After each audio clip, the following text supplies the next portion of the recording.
Titled The Kingdom of the Upside Down Trees. Once upon a time, in a magical land called Wobblewood, there was a kingdom unlike any other. In this kingdom, trees didn't grow with their roots in the ground and branches in the air.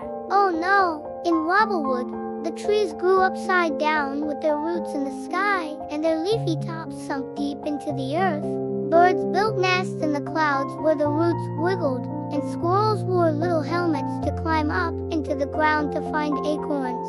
Everything was topsy-turvy, but it worked just fine. The kingdom was ruled by a young princess named Poppy, who had hair the color of dandelions and a heart as big as a dragon's yawn. Poppy loved Wobblewood and all its oddities, but she had one wish: to discover why the trees grew upside down. "Perhaps it's a spell," said Marvin, her royal hedgehog advisor, as he rolled across the mossy floor of the palace library. "Or maybe they just like it better that way," said Sir Toadington, a talking frog knight who wore tiny armor made from spoons. Still, Poppy was curious, so one morning, she packed a small satchel with cookies, a magnifying glass, and a squeaky rubber boot just in case, and set off to visit the wisest creature in the land, the Root Witch.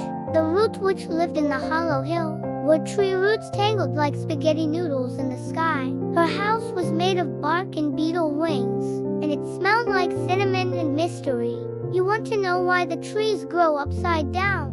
the Root Witch croaked, stirring a pot of soup with a candy cane. "Very well, but you must pass 3 tests." Poppy stood tall. "I'm ready." "Test 1, speak to the sky." The Root Witch sent her to the highest hill. "Ask the sky why," she said. Poppy shouted, "Sky, why do the trees grow upside down?" The clouds swirled. A voice like thunder replied, "Because they wanted to try something different." Test 2, listen to the leaves.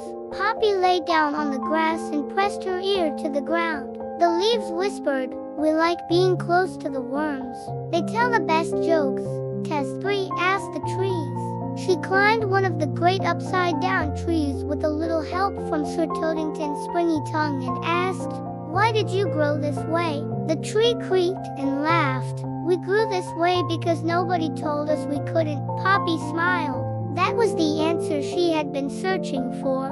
When she returned, the Root Witch nodded. "You understand now?" "Yes," Poppy said. "Being different doesn't mean something is wrong. It just means it's brave enough to be itself." From that day forward, Princess Poppy encouraged everyone in Wobblewood to do things their own way, even if that meant dancing backward, singing to mushrooms, or riding goats instead of horses. And the trees? They kept growing upside down, happy as ever, their roots waving proudly in the sky. The end.